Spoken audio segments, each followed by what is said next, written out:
Welcome to Perspective Now. I'm Marcus, and I'm here with none other than Nunyub and a very, very special guest, Alex. What's going on, gentlemen?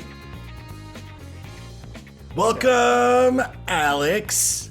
Yes. Thank you. I'm excited to be here. Excited. The excitement is boiling inside me. So Alex and I know each other through... How do we know each other, Alex? Oh, just a little thing called Second City. No big deal.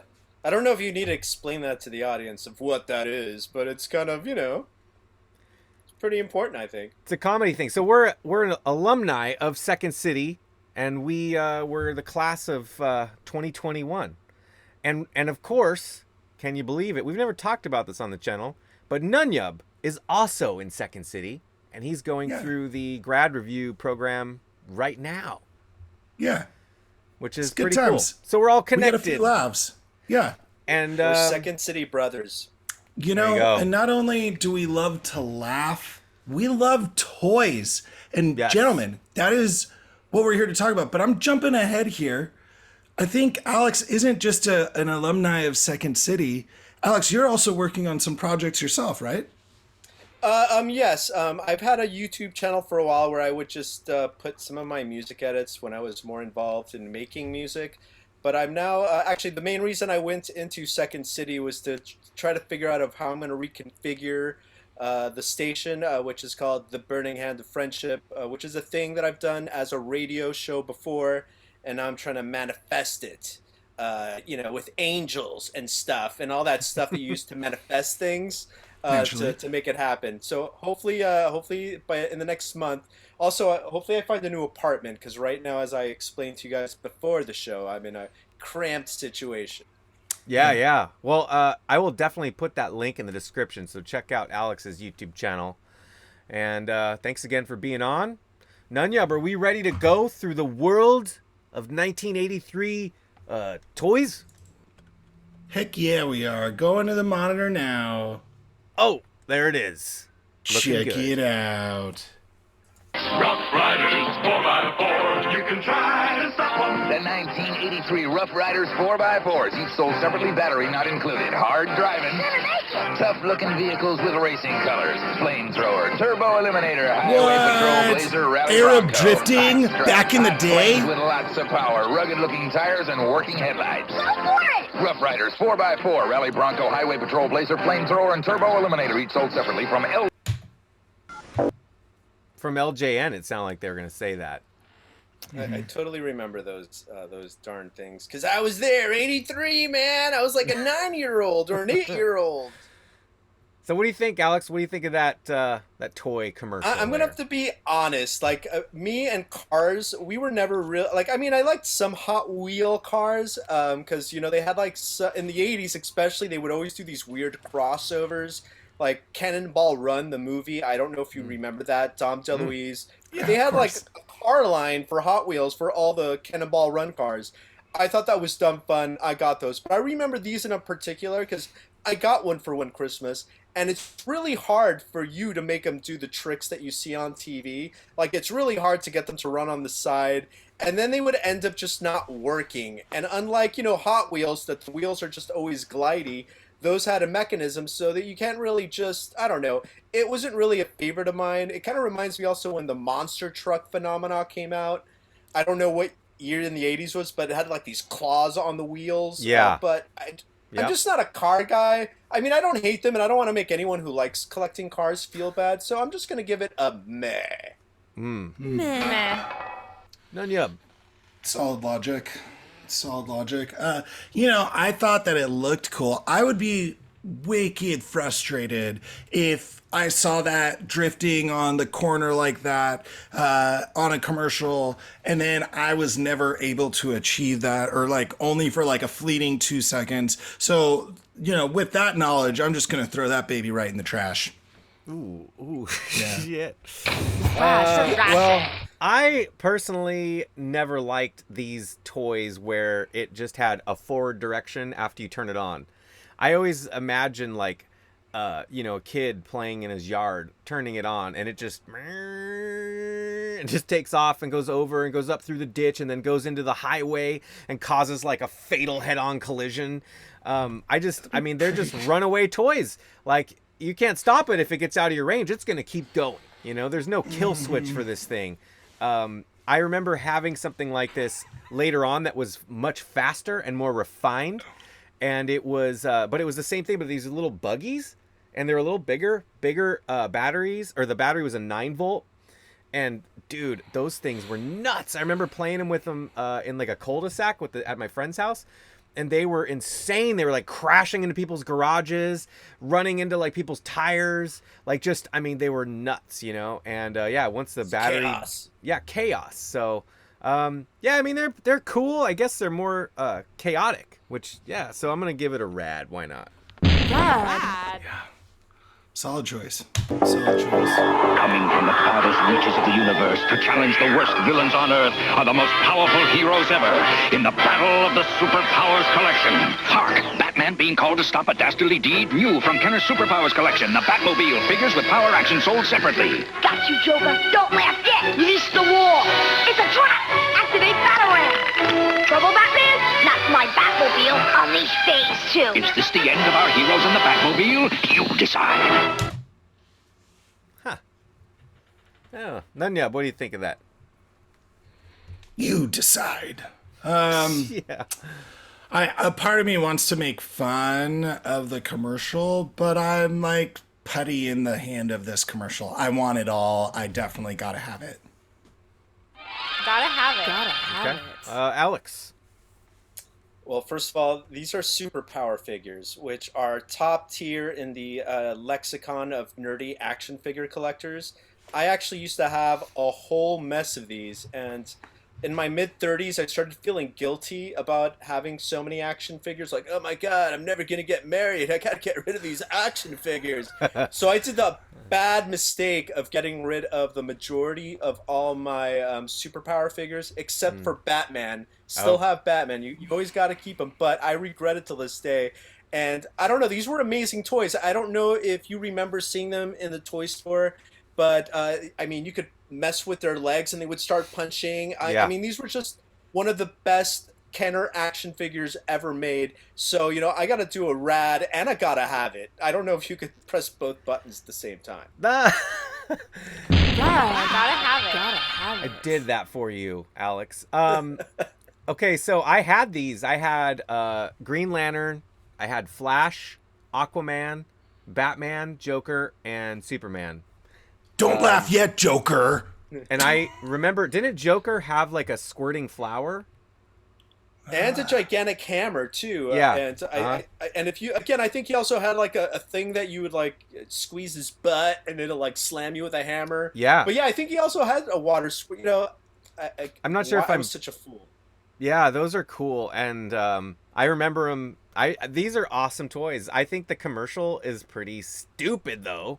I'm not sure what it is. Maybe it's these giant yellow balls. Like, who's got all these yellow balls? Like, These kids. really? Yeah. Why? What the hell are these? And then they work at the Powerball factory. The other thing is, there's a lot of shots of them just going like they cut to Superman, and he's like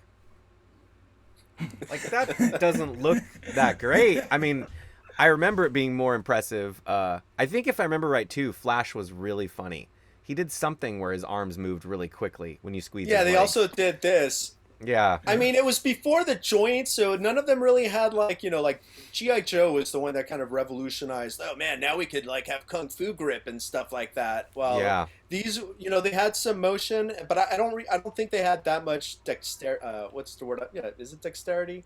It's Whatever. the You can't really move them. articulation. That's the word I was looking for. Yeah. Yes. Yep. They're not that articulated. Yeah. Right. So I'm gonna give this a gotta have it. That's what I would say. Gotta have it. Because they were cool, and now you try and buy them, and holy crap. Oh, they're expensive. Like they also had the fortress, not the fortress, but like where the Super Friends would meet. Yep. That building, like Yeah. that's like a $200 toy now. And in the Whoa. box, forget about it. Forget about it. Wow. Let's show 'em, baby skate.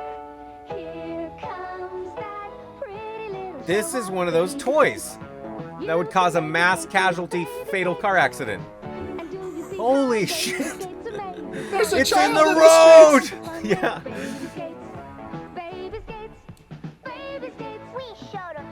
She's drunk. Baby skates doll. You can make her skate. New from Mattel. Okay, I am sorry to just jump in here, but I have to say, having seen this commercial before, first off, I love the song, and I can't get it out of my head, and know that I will be singing Baby Skates for likely the next week or so. At first, I thought, oh man, this is so adorable. A baby that can skate? How cute. Like, just imagine a baby on skates. But towards the end of that commercial, that baby starts to creep me out. And I don't know, there's something just a little off. Like, I don't know if this baby's like Chucky adjacent, but I also get to the mass casualty type conclusion that Marcus got to. And so as much as I think it's a wonderful song, we got to just throw that baby in the trash. Trash it. Alex, what do you say? I'm trying to find the best political way to say this. First of all, that's like a bougie toy because, it was probably an expensive doll because of the movements and stuff like that. So it already limits on who could buy that stupid doll. It's like Teddy Ruxpin, like I love Teddy, but Yeah. man, he was kind of I never had expensive, one. right? Yeah. Neither did I. And my sister never had that. So that obviously it's a girl toy. Like I was an action figure dude. My sister would have probably loved it. So I'm going to try to, get the spirit of my sister in me. And she would have probably loved it. I have to agree that the song is a little bit, quirky. I kind of like that. But, it's just not for me, man. They're not marketing that for little 9-year-old me. Like, that was not for me. And if it was on TV, like, let's say I was watching some cartoons and that would have come out, that would have been, hey, it's cookie break time. I'm going to get some cookies because I don't need to see this nonsense. But now as an adult, and if I had, like, a little girl, she'd probably want that, right? Like, who wouldn't want a weird, creepy little baby just skating around in the streets causing accidents? Yeah. So, you know what? I'm going to give it meh. I'll give it a meh. I'm not going to throw it in the trash. But I'll give it a meh. Good choice. Good choice. I would say the thing to save this toy would be to give it one of those pound puppies or the pound kitties and have it just dragging them behind like on little leashes. Yeah. And that would be much more entertaining. They should have done a crossover. But yeah, I don't know. The way that it's head bobbed, so just lifeless back and forth, it was almost like it was dead. It was very creepy. So I'm gonna give it a ew. Yeah. Ready or not, here comes Birthday Bear. Introducing Kenner's Birthday Care Bear Bears brought a miniatures, 40 each sold ounce of separately. freedom. The tummy on each little bear shows who he is. Surprise, it's your party. Level Up Bear brought you roses, and Friend Bear sharing his popsicle. Oh boy, Friend your Bear brought a friend dildo. stopped. And Grumpy Bear dropped his ice cream. You can collect 16 other Care Bears miniatures, all sold separately. Birthday Bear from the Care Bears miniature collection. Other miniatures each sold separately. New from Kenner. So I remember those things. I liked them. I liked them. I'm not gonna pretend like I didn't like those things. I was drinking the Care Bear Kool-Aid too back in that day. Yeah, and those things are cool. They're like little Care Bear action figures, and they had the plush ones, which I didn't really like. So the little hard action figures, I mean, I would play with those with Star Wars and pretend they were Ewoks, So yeah, I mean, to be honest, looking back, that's a very nostalgic item for me. So I'm gonna give it rad. Rad. Alex. So Care Bears, I have to say I do like the Care Bears. I don't know if you guys ever saw the movie, which I remember I was taking either Is on that with a field Lionheart? trip- I believe Lionheart's a big deal in that one. Yeah, and there's Am I right? Carol, and there's the Carol-Lot song by Carole King, who used to write songs for the Monkees. Wrote the song for it. Like I don't know, was it? I mean, back then, and I'm going to use a word that you should never use, but back in the 80s, some kids would call it, hey, that's gay. But I'm gonna say no. That's cool as fuck, because they're spreading. Just be in touch with your emotions, people. And if we come together, Yeah. there's a magic power of emotions that combine, and you're just spreading cheer. And like Marcus said, these especially were the PVC rubber ones or plastic. And back then, do you remember the Smurfs as well had the same type of incarnation? Yep. I had a bunch of those, a bunch of Care Bears, a bunch of Smurfs. Next thing you know, you could have a war against them. Yeah. And what kid doesn't want that? Right. So I'm gonna have to give it a rad. Rad. Yeah. Well, I can't disagree there. I mean, the fact is the Care Bears look cool. Be remiss if I didn't share that. I feel like these look losable. They look like they'd get lost. But let's not be Debbie Downer by thinking ahead in that respect. It looks like you'd be able to play them with, set them up in your little figurine world zones that you're talking about pre-war. Again, I don't know if you were watching the Care Bears. That was not the direction they were headed. But don't forget about War Bear. They were talking about maybe using these emotional powers for good. With that all said, rad. Hey, Rad. wasn't there a Grumpy Bear or something? Yes, he was. He was a dick. He was all about war. He had like a cloud and a thunderbolt on his chest. Okay. Since I have some Irish blood in me, so I always identified with the one with the lucky charm on his chest. But it's okay to be grumpy too. That's one of the feelings. We got to feel all the feelings to be human. Am I right? Yep. They did an excellent job. He'll fight for freedom wherever there's trouble. G.I. Joe is there. G.I. Joe. Cobra Invasion! Get the G.I. Joe Sky Striker! Ace the Airborne, let's get those turkeys! We're gonna get Cobra this time! Yeah, Our fuck you, combat Cobra. jets are on the way! Hey, check my missiles! They're A-OK! Great, I'm going down for a closer look! Way to go, Joe! G.I. Joe Sky Striker comes with ace and 2 parachutes. Other figures sold separately from Hasbro. My daycare had that thing. Isn't I that had the that one? thing. Did it have buttons on the side that would make noises like machine guns or something? I don't remember. I do think maybe some of the missiles or bombs would fall off, but it was huge. I mean, my aunts bought me that gift. I have just amazing memories with it. Ace looked like an astronaut, so that even made it cooler. And and it's G.I. Joe. They were the top tier back then. Yeah. They destroyed the Star Wars action figure empire. When they came out, you could get Star Wars figures for $1 at the Lionel Playworld or the Toys R Us because nobody gave an F about them. It was the weirdest. It was the Star Wars apocalypse, and G.I. Joe destroyed them, and that's just one of the reasons. They even had that gigantic ship. I don't know if you remember that destroyer. Yeah, you could actually land that gigantic jet on. Yeah. I never had that.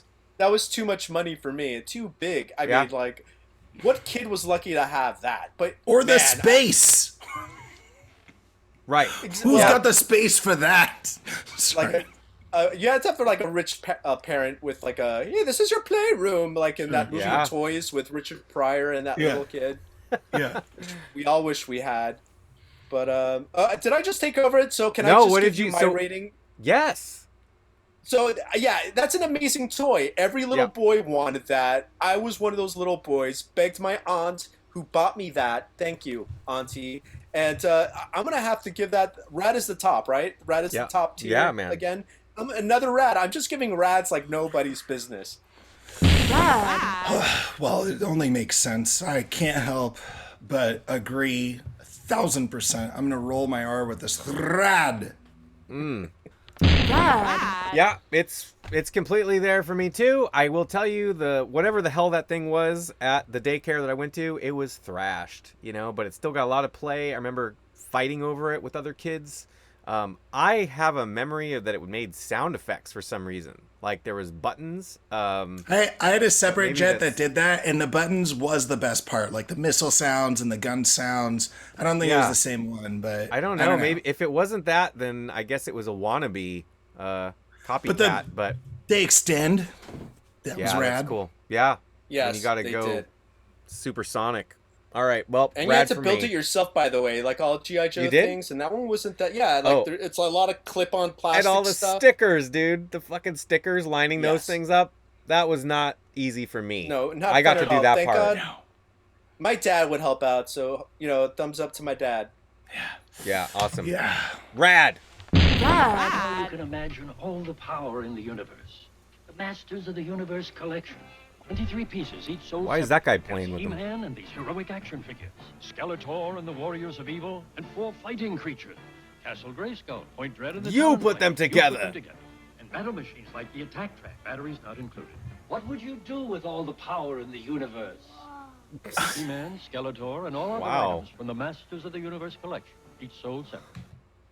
Creepy. Little creepy commercial there. The guy's got his little trap, his bait set for young children to come into his shop. I don't know. I mean, Castle Grayskull, I had that when I was a kid. I loved He-Man. Still do. I've been buying some of the new He-Mans, the Origins. Love them. I think they're amazing. But that commercial was creepy. I don't know what, I get it, but what? So I gotta give it a ooh. Ew.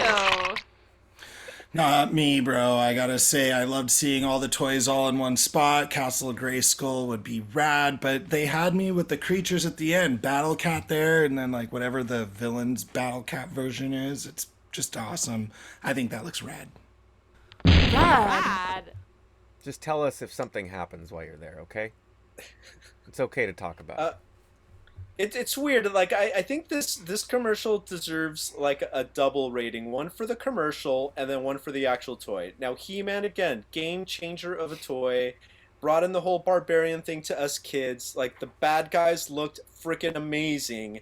I still have like a shitload of them. I mean, Castle Grayskull's still over there. It's awesome. There it is. I mean, it's just, those toys definitely took me to a place that no other toy did. And even the bootlegs and the spin-offs that came from them. I have a Mexican Skeletor that looks ridiculously ugly, and I love it. But this commercial, you're right, it's creepy. I get creepy old man vibes like, hey, come play with my He-Man toys. And then next thing you know, it's like, I don't know if you ever saw that Different Strokes TV show. Yeah. With Gary Coleman. There's that one episode with a creepy bike guy, and he goes, hey, come to the back of my bike shop. And he's giving them milkshakes and stuff. And the next thing you know, someone gets diddled. So, I don't know. You get it's like a really crazy episode. Yeah, it messed me up as a kid. But then, you know what? Yeah. It just opened up my eyes to be woke about pedophiles out there. Right. But anyways, the toys obviously get a rad. But this commercial is going to get, I think I'm going to give it, trash it. Trash this commercial. Guys, go back to the drawing board. Give us what we want. This is like, a precursor of what Kevin Smith just gave us. We thought we were going to get He-Man, and we didn't. Trash it. All right, there you go. From Mattel. In the garbage. The garbage.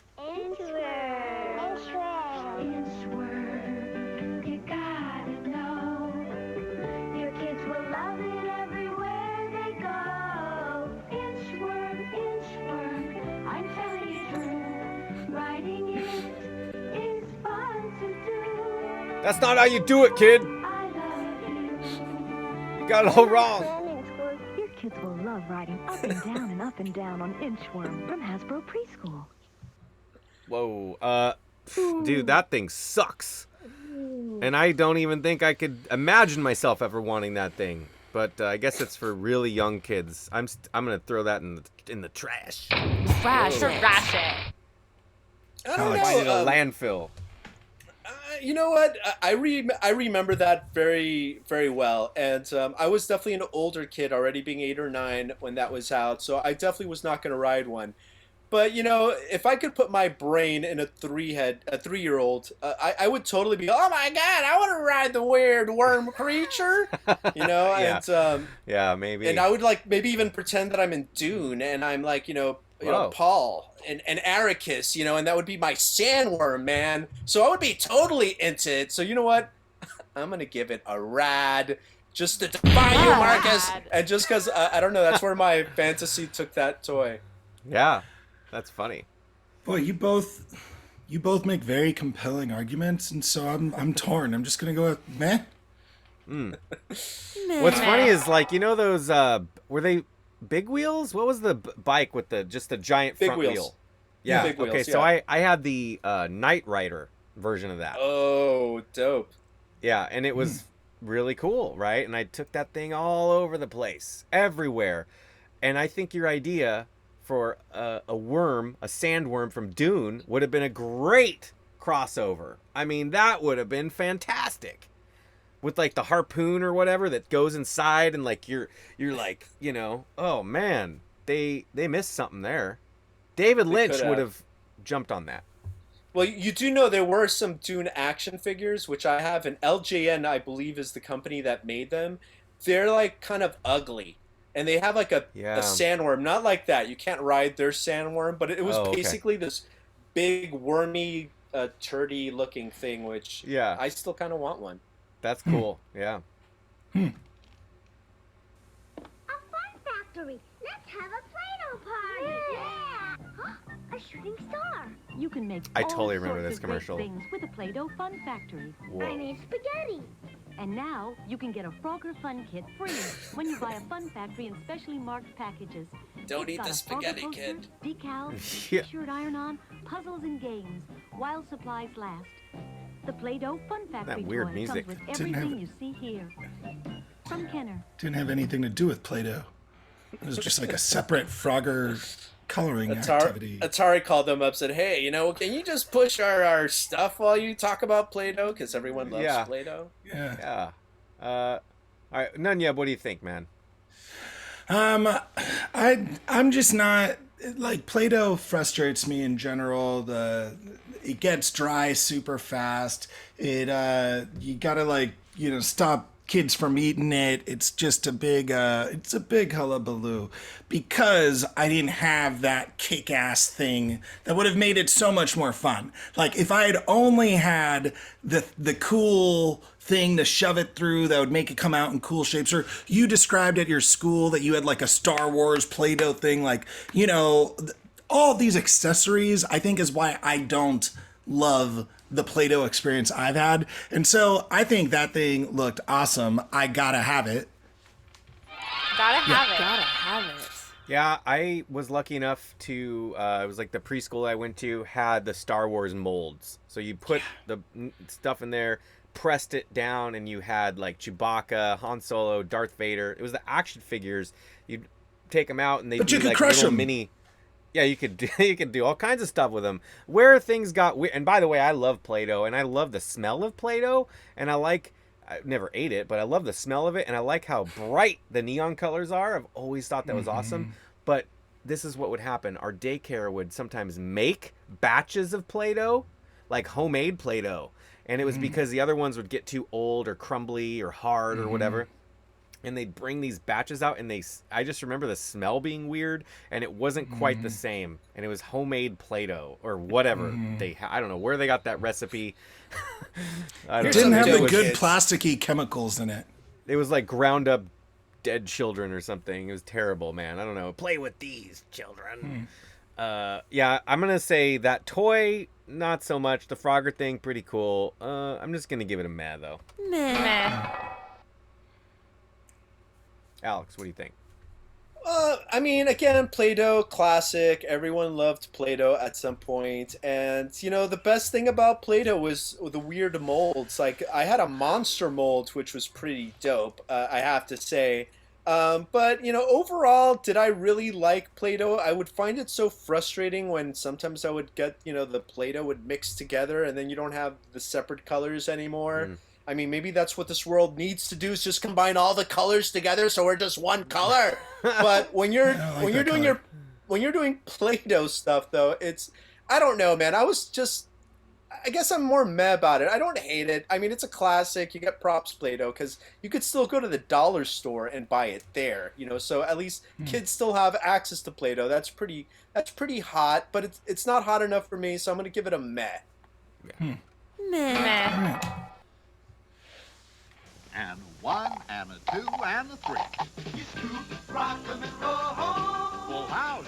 You scoop, rock 'em and roll. My name's Yahtzee. Yahtzee, the dice-rolling strategy game you play like cards. Roll yourself a hand, then roll to make it better. Try to score high in every frame. Go for the bonus points and wild scoring jokers. Yahtzee!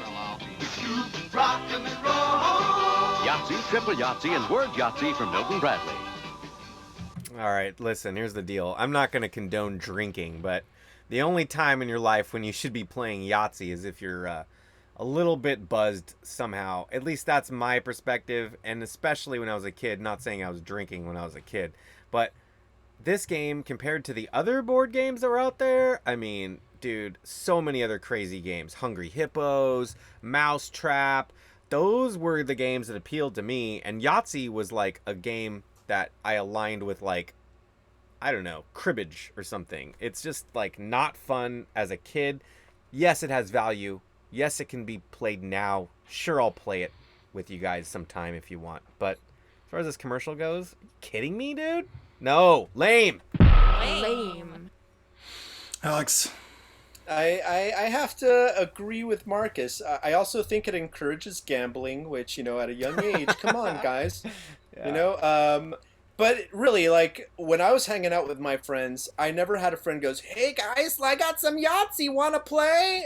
No one would have said yes. It was Hungry Hippo, it was Mousetrap, it was all these cooler games. A 90-year-old is not going to want to play Yahtzee. Maybe if you're retired and you're 80 years old, you'll get it. Hey guys, we got some Yahtzee, and it's fun. And I think I even played it on my phone. I think there was an app for Yahtzee, and I played it. And I just, it just doesn't. It's not me. It's not for me. Maybe it's for someone else.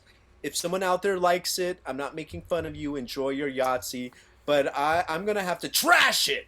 Ooh, shit. Trash it. Those are good points. I appreciate the gambling aspect, and I think that is a positive, so I'm going to just go ahead and put that there. I do think that I appreciate that when something good, or I don't know if it's through Seinfeld or what is it that it came about, but I feel like it's a cultural reference now, that every now and then something happens where you just go, Yahtzee. Right? I mean, I don't know. It feels like it's made it into it's more than just the game. It's like a phrase at times, and I think that's pretty good. So I'm just going to go with a meh. Meh. It's a game to buy if you have... No, go ahead. I think we should start using the word Yahtzee when something exciting happens. I don't think it's really happening, but maybe we could start that movement. Where maybe that could be the new rating. That's maybe good. That could be the new rating. Like, that's a Agreed. Yahtzee! Yeah. Agreed. Somehow bingo took over, I think. The Cabbage Patch Kids. Some of this year's babies have a first tooth. Is she okay, Doc? She's Bro, just this is teething. loud. None yell. What a relief. The dye. Brand new The hairstyles. What lovely Cabbage Patch. hair. Where does she have it done? It's natural. It's natural. And some kids even wear eyeglasses. Like 'em? Like them. I love them. They're one of a kind. They're Cabbage Patch Kids. You can get them all your life. Oh, Coleco. I didn't know that they were associated with that. And they trying to be inclusive and show representation there. That's nice. But can I just point out that with Cabbage Patch Kids, they definitely got something like where people are weird about the smell of newborn babies' heads. Like, it's got like this chemical thing that makes women and men react differently, and somehow or another, through plastics and chemicals, they recreated something like that in these Cabbage Patch Kids. And I feel like, I don't know if anybody else has ever seen somebody like huffing Cabbage Patch Kid head, where people are just like, smell that Cabbage Patch baby's head. No? Is that just... nobody saw that? Well, Okay. I remember they had like a baby powdery smell. So I think you are correct. There's a group of people out there that love huffing Cabbage Patch. It's a thing. It is definitely a thing. And so it's not necessarily a toy I would go for, but I'm impressed by it. So again, I'm going to go with meh. Meh. Go ahead, Alex. Oh, yeah, I have history with Cabbage Patch because my sister got it a couple of times for Christmas. And I don't know if you guys remember this, but these things were huge. Like mothers were fighting for Cabbage Patch Kids like the first Christmas that they came out. And this is how messed up the world still was back then. People say, "Oh, we're living in a racist world." No. When the Cabbage Patch came out, they had white Cabbage Patch Kids, they had Asian, and they had blacks. Guess what? The only ones that were always there at the end were all the black ones, because none of the white people that would go there would get them. My sister did, though. God damn it! Really? But yes. Oh no, it got to a point that it didn't matter what color it was. Kids just wanted Cabbage Patch Kids. But I remember that kind of affected me as a little kid. Like, Mom, there's plenty of Cabbage Patch Kids. Why aren't they getting them? And then my mom goes, "It's because they're black and people are racist." So that just reverberates. My mom was woke. It just reverberates my mind till this day. But the best thing Cabbage Patch Kids did was give us Garbage Pail Kids. So in my heart, I'll give them a rad, but in principle, I think they were lame. Like, super lame. I'm not a fan. Only because they gave us Garbage Pail Kids. They're lame because they would start that division against races and just that frenzy of having to buy that doll like crazy people. Lame. Did I get too deep? I'm sorry. These are memories. These are my no, memories. but Garbage Pail Kids was a different company though, and they sued. No, but yeah, I see what you're saying. Because Cabbage Patch Kids existed, Garbage Pail Kids were able to capitalize on the hilarious. And the parody was 100 times better than How much cooler! I wish that they would have made Garbage Pail Kid dolls. That's what they should have done, I'll be totally real here. I may have said this in previous episodes, but my sister had Cabbage Patch Kids. Her friends did, and I remember going to hang out, and they all play with them, and they had weird like red hair and just hair. I got one of those things, the bald little baby one, and mine had a camo suit, but it was a baby. So I had this little baby version of that, and it was like all camo, and then a bomber jacket. My mom got him a bomber jacket, so it was almost like she was kind of living through me a little bit, I guess. Like, oh, look at this little baby. Look, I'm going to make him a man. Make him a little man, But yeah, I don't know. I can't say I loved or hated them. So I'm just kind of indifferent. I'm going to give it a meh. Meh. Wow. Well, what an amazing stroll through the toys of 1983. Whoa, is that it? Yeah. Wow. All right. Well, thanks a lot. Thank you both. Thank you, Nunyub. Thank you, Alex. Be sure to check out Alex's YouTube channel. I'm going to put that link in the description below. And thank you so much for being on here. And of course, fun. Right on. And if you like the video, leave a like. Let us know which toys you would pick from this list. We want to know. What do you think of Cabbage Patch Kids? Are we crazy? And until next time, you know what to do. You're going to keep that shit retro by playing with Cabbage Patch Kids inside of Castle Grayskull, trapping them in there for days without food and water. Later on.